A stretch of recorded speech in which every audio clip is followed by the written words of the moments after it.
But that first 5 years was hell. Hell.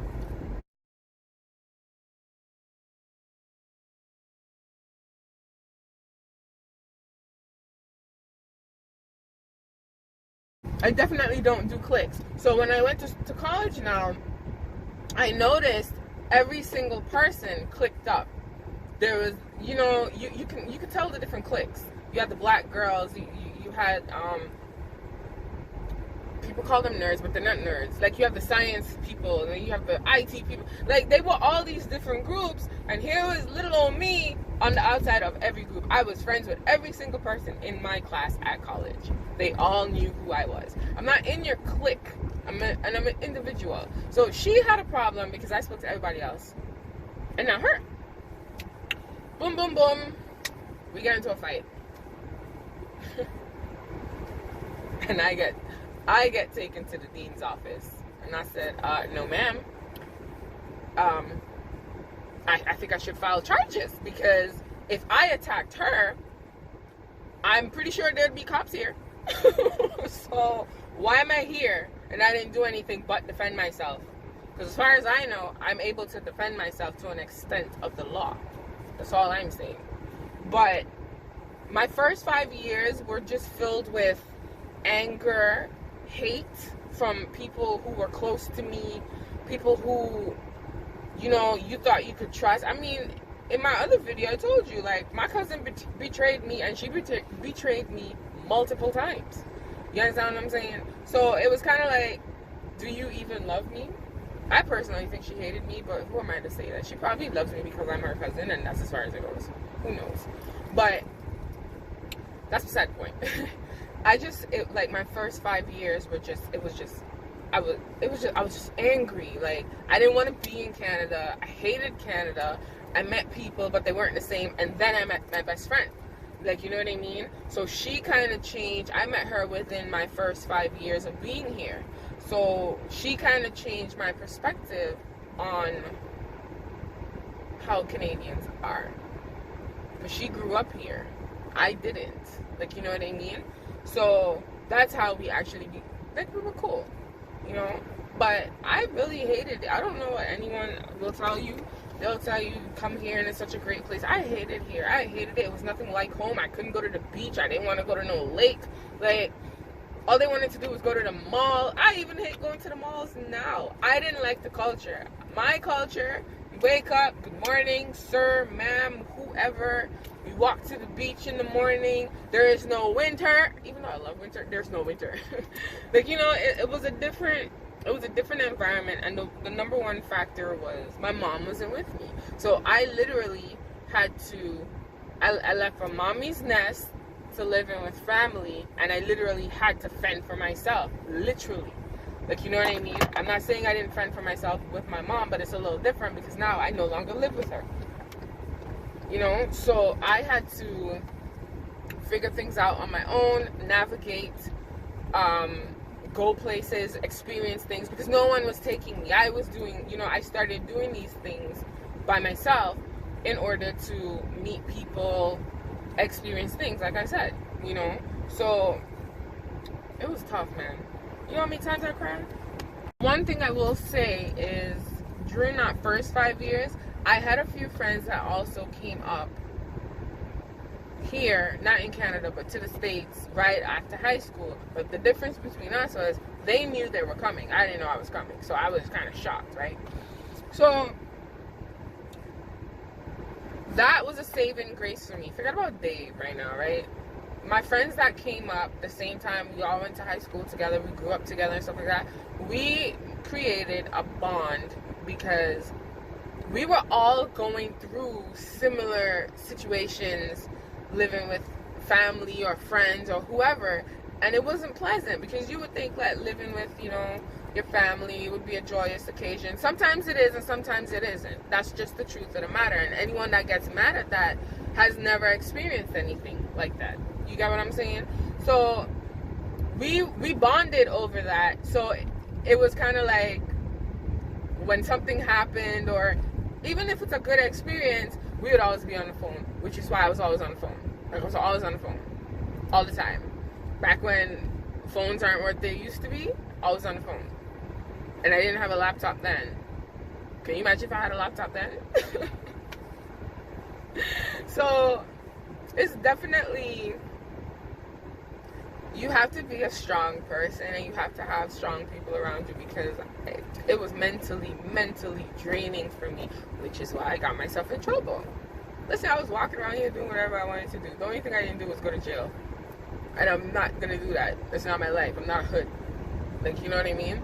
So I was just out here doing what I thought was living, but it really wasn't. It was just trying to cope with me being here and being upset that I'm here. I'm telling you, I always wanted to go home every single year. And then the one year I decided to go home, it was like the best time. I was gone. I left Canada for like 2 months. I was just gone. Because I was just like, bye. Every chance I got to go somewhere, within those first 5 years, I was all over. I was always in the States. That's what it was. Every summer, I went to the States. I went to the States for a good while. And then Christmas time, even though I was in Canada, I went to Montreal by my other aunt. You know, so it was kind of like I was just moving and just moving and moving. I didn't want to stay one place. And then I finally had it, and I was just like, Mom, you need to come. You know, what I'm going to say is I didn't have issues making friends. I had issues trusting people, because I found that these people, when I first got here, oh my, they were the fakest bunch. They are still fake. Like, so fake. Fake. That click, fake. I can't do fake. No, even if I tried to pretend to be fake, look at my face. I can't do it. I can't do it for too long.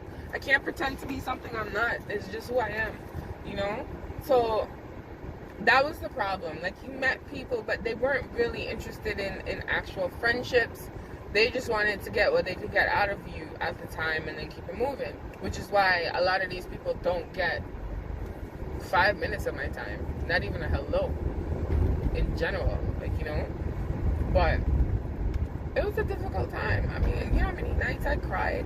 My friend will tell anyone, I would just be with her and we would just be there, and I would be with her until late, because all I wanted to do was go home, sleep, and wake up and go again. Not go home and chill and go home and wait around. Nope. I wanted to go home just to sleep, just to leave. That's it. It was a tough time.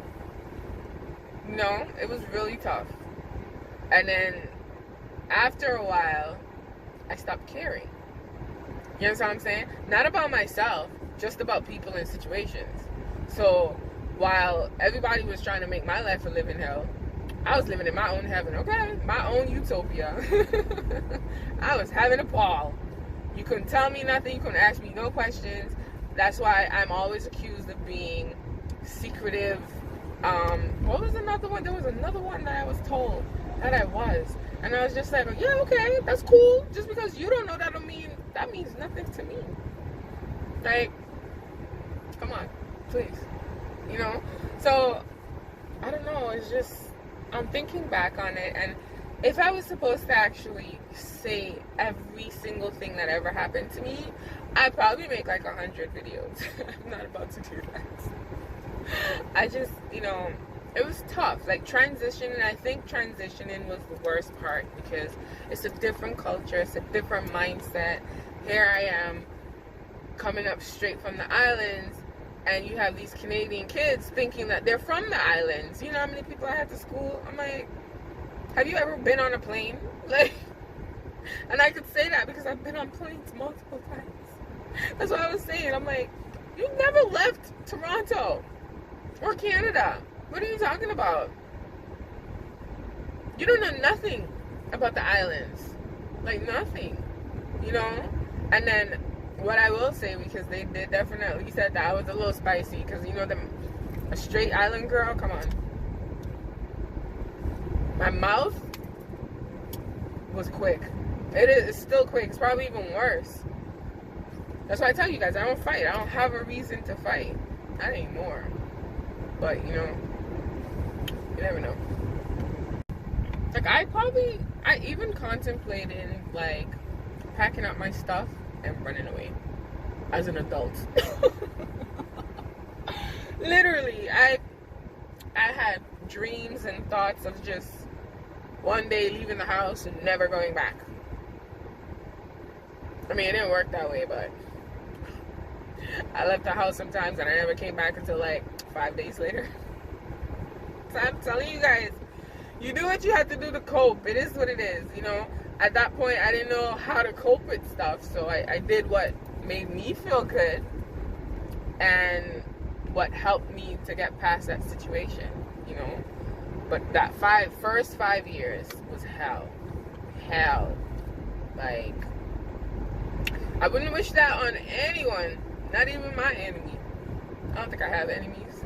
People just don't like me because they don't like themselves.